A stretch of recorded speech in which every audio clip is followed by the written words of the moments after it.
Salve amigos do Roda Leve, beleza? E aí pessoal, beleza? Como vocês já viram no título e na miniatura do vídeo, hoje a gente vai fazer um apanhado geral da história do Escort, né? Que é um grande clássico, amado aí por vários entusiastas até hoje em dia, né? Bom, vamos começar do início, né? Ele foi lançado na Europa no final dos anos 60, tá? E o estilo dele era bem diferente do que a gente está acostumado a ver aqui no Brasil. Ele tinha formatos bem arredondados, tá? E a carroceria era bem pequena, então você tinha um carro muito pequeno, tá? Com um design completamente diferenciado. Então, e no começo, ele não empolgava muito. Ele tinha um motor, a configuração dele era tração traseira, o motor era de 1 litro. Portanto, ele era uma configuração básica, mais para a rua na Europa dessa época. Mas não demorou muito, começou a chegar as versões mais apimentadas, como a RS 1600, que tinha já um motor 1.6 litro, 16 válvulas e duplo comando no cabeçote. Essa configuração conseguia fazer o carrinho chegar até uns 114 cavalos, que para o motor 1.6 na época é uma boa pedida, né? 14,5 kg de torque. Ele tinha 750, na verdade 780 kg, e com essa configuração, esse modelo RS conseguia chegar de 0 a 100 em apenas 9 segundos. E a velocidade máxima dele era de 180 km por hora.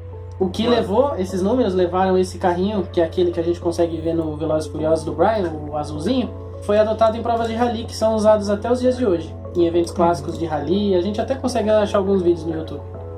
Cara, é impressionante. Pensa só, um carro em 1968, tá? 68, com motor 1.6 de 114 cavalos. Meu, no Brasil, velho, o primeiro motor 1.6 com uma potência parecida foi o EA111 lá, o EA da Volkswagen, né? Que tinha seus 110, 114 cavalos, alguma coisa parecida. Mas, cara, isso em 1968, duplo comando de válvula. Absurdo. Bom, enfim. Apesar de ele ser conhecido na Europa há muito tempo já, demorou cerca de 15 anos para ele chegar no Brasil, já com versão MK3, tá? O grande diferencial desse lançamento na Ford aqui no Brasil é que foi um lançamento mundial. Então, a diferença de tempo entre o lançamento dele na Europa e no Brasil foi bastante pequena, de alguns meses só. E isso favoreceu bastante o carro no quesito modernidade. Então, para a época, ele tinha uma mecânica muito moderna, um design bem empolgante e um acabamento completamente diferenciado. E então esses são os pontos assim, que fazem o Escort ter sido um grande lançamento na época. E aqui no Brasil, ele chegou nas versões, na primeira leva, né, a primeira versão MK3, ele chegou nas versões L e GL com opção de 2 e 4 portas. Igual às versões europeias, ele foi o primeiro carro mundial da Ford, onde a ideia do conceito de carro mundial é que você consegue fazer um projeto e vender ele e produzir no mundo inteiro. Ele chegou com suspensão independente, só que com outra mecânica do mercado europeu. Aqui ele chegou com um CHT de 1.3 e 1.6 litro a álcool. 1.3 de entrada e 1.6 nas versões mais requintadas. Essa versão de 1.6 litros conseguia fazer o carrinho render 73 cavalos, com 11,6 kg de torque. Apesar dos números não empolgarem na época, são números bem impressionantes. E as configurações do carro faziam ele ser um veículo, uma opção robusta para a época, inclusive aqui no Brasil, onde a gente passa pela tropicalização e por outros processos que precisam de um reforço no carro, o Escort era uma boa opção nessa época também. Não levou muito tempo, né, depois do lançamento dessas versões LGL, para lançarem a versão guia, que era uma versão mais requintada, mais equipada, com equipamentos aí que na época eram raros de se ver no carro. Então, vidros e travas elétricas, luz espia no painel para indicação de desgaste nas pastilhas, limpadores intermitentes, teto solar e câmbio de 5 marchas no motor 1.6. Mas a versão que realmente começou a acender o desejo do público mais jovem pela época foi a versão XR3 do carro, com uma proposta de ser um esportivo baseado nesse compacto da Ford. Ele se mostrou um esportivo de respeito na época, trazia um visual completamente renovado e ainda mais repleto de acessórios, como aerofólio, faróis de milha e de neblina, um conjunto duplo, lavadores de farol, teto solar, rodas de liga leve de 14 polegadas, que era um diferencial na época, e bancos esportivos em algumas versões posteriores até o Recaro. Isso mesmo. E mesmo possuindo uma mecânica 1.6, a mesma mecânica, né, que já foi empregada logo no lançamento, a versão XR3 era um pouco mais apimentada, então eles conseguiram extrair 83 cavalos e 12,8 kg de forçamento de torque nesse motor. Números que para a época eram muito bons. A gente tem que entender que, você olha hoje em dia, o motor 1.6 gerando 83 cavalos é muito pouco, né? Mas se você pensar na época, no contexto geral no Brasil, que a gente tinha Fusca, Variante, esses carros aí que eram famosos por aqui, você tem um carro com uma mecânica 1.6 já refrigerada a água e com 83 cavalos é um negócio muito bom. E foi em 1985 que a Ford trouxe a versão conversível do Escort lá da Europa aqui para o Brasil, com cores que diferenciavam o modelo como amarelo, azul e vermelho, que eram marcantes para a época. Foi o que alavancou a fama no território nacional do Escortinho para o mercado nacional. E devido a essa onda de sucesso que a Ford surfava, em apenas um ano foi lançado já a versão IK4, que trazia um coeficiente dinâmico para o carro aprimorado, né? E um visual mais atraente, com para-choque envolvente, tá? Faróis e lanternas maiores, além de novo painel de instrumentos, né? Travas e maçanetas nas portas, buzina no volante e amortecedores pressurizados. E a versão XR3 contou com novas rodas e aerofólio diferenciado, um body kit moderno. Apesar de se tratar da mesma plataforma do anterior, o facelift agradou a crítica da época. Na geração IK4, o Escort ele abandonou o motor 1.3, tá? E passou a usar as mecânicas 1.0 e 1.6, tendo um pequeno acréscimo de potência aí no motor 1.6, tá? Mas o que realmente marcou a geração em 1989 foi a junção da Volkswagen e da Ford, a tão famosa, né, Auto Latina, que basicamente compartilhava mecânicas e carrocerias entre as marcas. Então você tinha aí Gol com motor CHT e Escort com motor AP. E isso gerou um benefício para a Ford muito grande, tá? Porque os motores da Ford, apesar de serem robustos, eles eram conhecidamente inferiores no quesito desempenho em relação às mecânicas Volkswagen. Então você unia o útil ao agradável. Você tinha um carro bonito, né? Charmoso e com um motor que possuía um desempenho equivalente, né, aos carros da Volkswagen, como o Gol GTS e Gol GTI. E então, os modelos do Escort começaram a adaptar o motor AP 1.8, 87 cavalos a gasolina e 99 cavalos a etanol. Até então, propriedade da Volkswagen. E apesar de se utilizar da nova mecânica, a Ford manteve em linha os modelos prioritários, como o CHT. E nesse mesmo momento, a Volkswagen também manteve em linha os APs na linha dela. A Gol, Voyage, Paraty. Porém, ela adicionou também os motores CHT no portfólio e a Ford adicionou os APs no portfólio dela, o que foi uma vantagem para a Ford nesse quesito, aliando a economia do CHT na Volkswagen e o desempenho do AP para a Ford. E apesar de justa essa joint venture, que é essa união da Auto Latina entre as duas marcas, ela trouxe frutos mais positivos para a Ford, que se beneficiou muito com os motores AP da Volkswagen, por terem muito mais desempenho e potência, enquanto que a Volkswagen tentou trazer para ela a economia do CHT, mas isso não teve um apelo comercial, vamos dizer assim, muito significativo, porque o pessoal não estava querendo economia na época, né? Eles estavam querendo potência e um pouco de esportividade. Exatamente. Bom, em 1990 surgiu sua primeira versão sedã, o tão famoso, né, Verona, que ele compartilhava a carroceria com o Volkswagen Apollo. Então, basicamente, os dois carros eram clones, né? Um era o clone do outro. Eram basicamente o mesmo carro, então, mas com especificidades estéticas de cada marca. Então, você pega o interior do Verona e compara com o do Apollo, eles são bem diferentes, tá?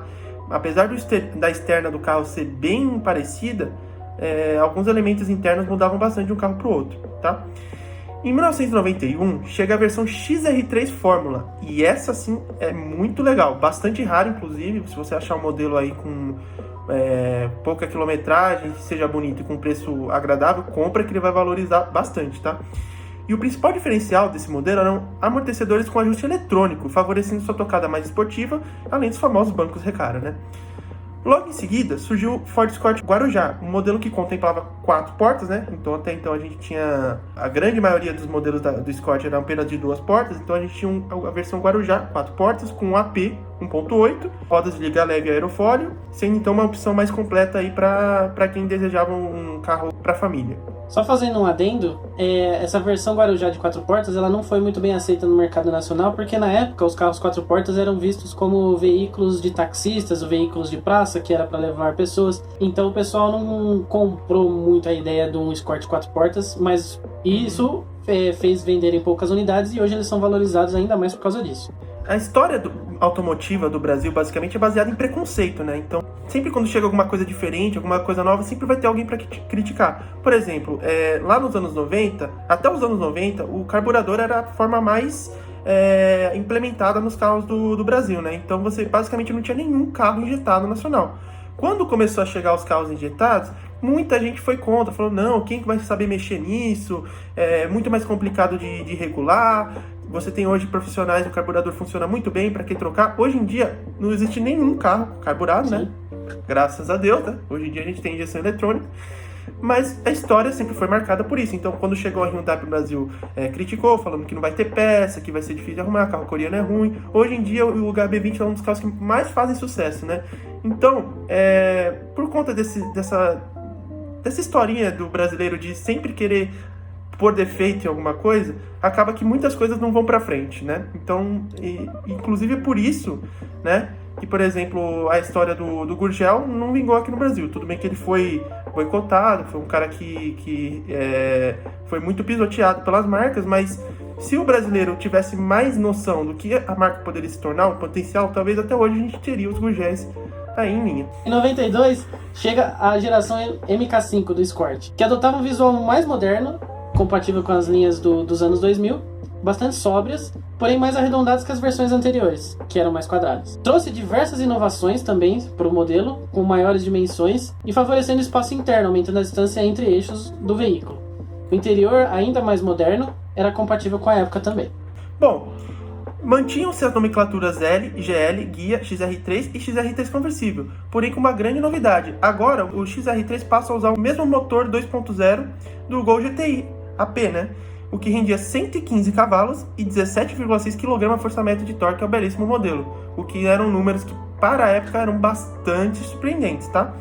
E para segurar toda essa potência, nada melhor do que os freios a disco nas 4 rodas. Em conjunto com a nova geração, o modelo antigo também era vendido, dessa vez com a nomenclatura Hobby, com os motores CHT se tornando o modelo mais de entrada da marca. Então, que nem você tinha lá aquela nova geração do Palio em conjunto com aquela geração anterior vendendo em linha, você tinha também o Escort Hobby, né, que é aquela geração MK4, juntamente com a versão MK5 para atender os variados públicos, né? Isso mesmo.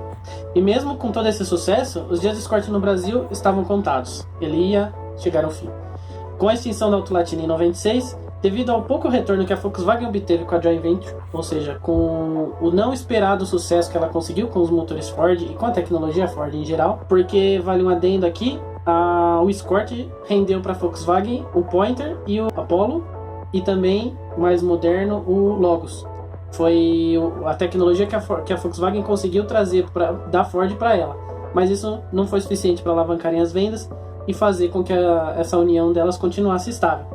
E aí, com esse final, chega a versão MK7 do Escort para a Ford, com tecnologia 100% Ford, vinda também da Europa. Pulando a versão MK6, que teve lá na Europa, nesse período, que nada mais era do que uma versão MK5 com a traseira do MK7, ou seja, ele tinha a frente de um carro, a traseira de outro, e aí ficou uma salada de frutas, e abandonando também, com o fim dessa parceria, as mecânicas AP e também a CHT, que já era um modelo ultrapassado. Aí ela passou a adotar os motores Zetec da Ford, que era uma tecnologia nova, moderna, mais econômica, que gera mais torque, menos poluição, muito mais tecnologia, todos injetados inclusive. Agora ela tinha os motores Zetec 1.8, 16 válvulas com duplo comando no cabeçote. Esses motores geravam 115 cavalos, com 16,3 kg de torque, com a melhor economia de combustível, ou seja, eram motores mais eficientes, então valia a pena trazer essa atualização para a linha. Apesar de não tocar bastante, né, o coração dos entusiastas, né, você não vê muita gente preparando esse tipo de motor, né? O Zetec é conhecidamente melhor, né, em todos os aspectos que o AP. Então ele é mais potente, mais econômico, mais silencioso, tudo que na época era necessário, né, investir para você manter competitivo.